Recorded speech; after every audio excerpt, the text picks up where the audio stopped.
Alright, today we're going to look at 6.4, volume by shells. This is a new way of calculating volumes. We're still going to be looking at volumes of revolution, of rotation around the y-axis or possibly a different line. But it's a slightly different way of doing things. So let's start by looking at this function e to the x, and let's say that we stop at 5. And suppose I wanted to rotate this around the y-axis.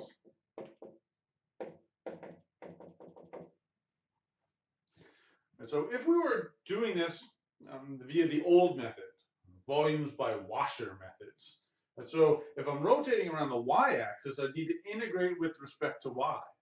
But that doesn't actually make so much sense here, because if I integrate with respect to y, well, from across this region, well, then I have a different top minus bottom than I do from this region, and the top minus bottom is different. However, when we use shells instead, this is actually still going to work.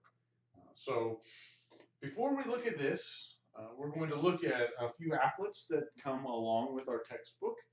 And so I'm just going to talk through these while we look at the applets, and then we'll come back and look at this question again.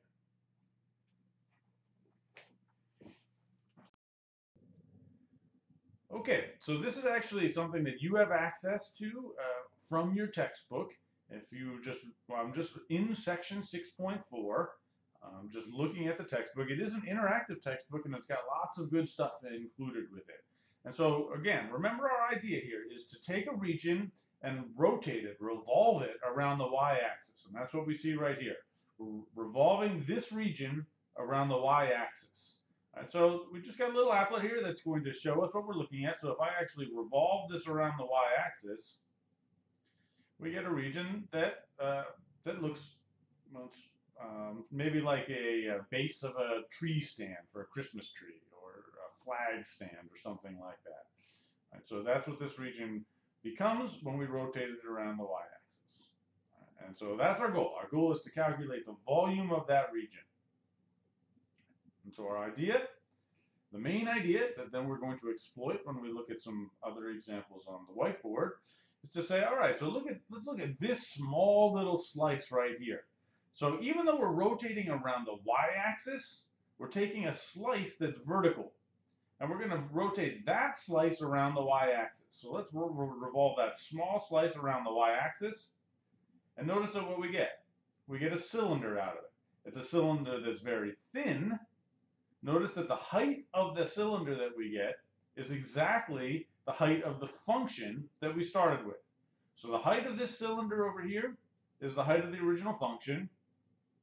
The radius of this cylinder is whatever the x value was that we started with over here. So the height is the function value. The radius of this cylinder is the x value of the function that we started with. And the thickness of this cylinder is delta x. So that's what we see up here, thickness delta x. So the thickness is delta x. Right, so if I wanted to actually come up with the volume of this rotated piece, well, we could do that because it's a cylinder with a given. So again, we're just rotating this around, but I can come up with this volume right here. It's just a cylinder. So we're looking to get the volume of this cylinder. That's actually not too tricky to get. The easiest way to understand how to get a volume of this cylinder is to unwrap it. So think about cutting right here and unwrapping. That's what we're doing right. That's what we're doing right here. Right, so we're going to think about if we revolve this around, we get a cylinder, but we're just going to cut the cylinder and unwrap it. And that's what we see in the bottom portion, the unwrapped version. Right, so the unwrapped version of our rotated region. The height is the function value.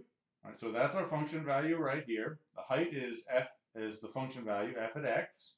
The length is 2 pi times the radius. But the radius was exactly the x value. So, and the thickness is the thickness of our original region, delta x. So I'm going to come back and put this all on the board. and slightly different way, but essentially what we see here, we see this 2 pi because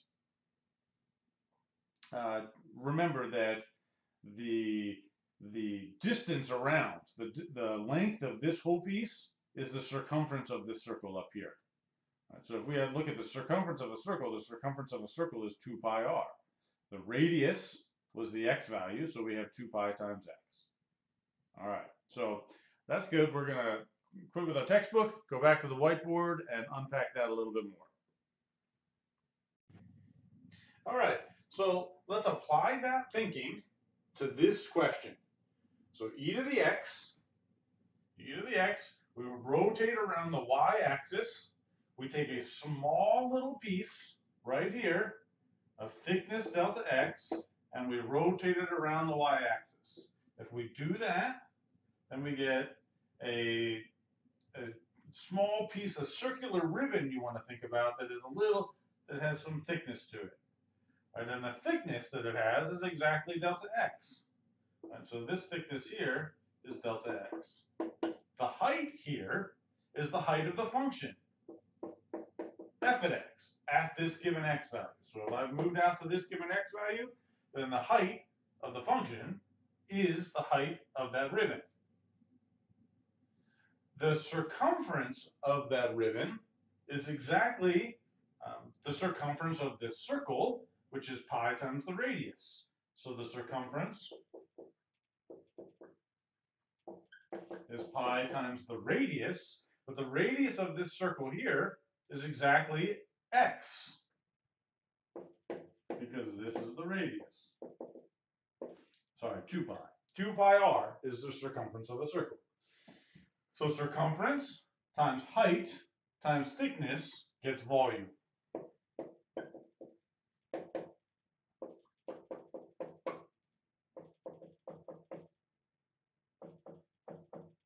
And that's the volume of the small shell. We're thinking about this as a shell that we fit inside. And then as x moves out, we get bigger and bigger and bigger shells that fill out the entire space. So that's the volume of one small shell. If we want to do this overall, well, now we're going to let x go across the entire region in question, and then we'll integrate it. So x goes from 0 to 5. 2 pi x is 2 pi times the radius, and then times the function height, f at x, and when we integrate, delta x becomes dx, which is the integral from 0 to 5, 2 pi x, the function is e to the x, dx. And this is the integral that represents the region, the volume of the region obtained by rotating this around the y-axis. Let's look at another one.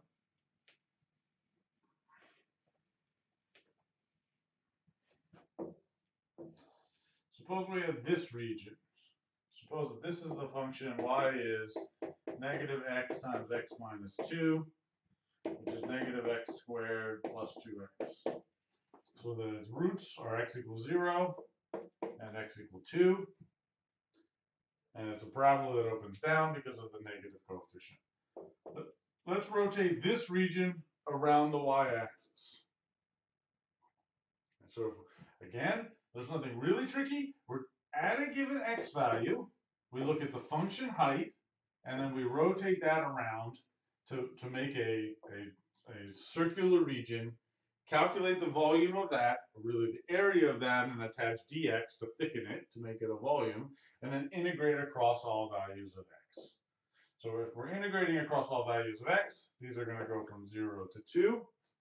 2 pi times the radius, but the radius of this circle is just the x value.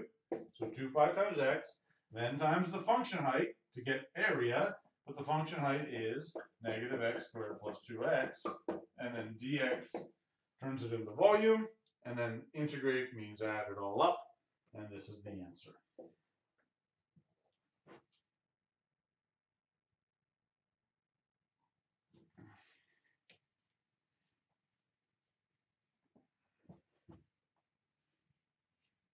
Now, let's look at one more.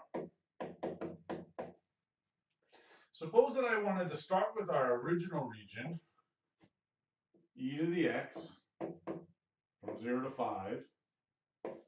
But now I don't want to actually integrate just by revolving around the y-axis.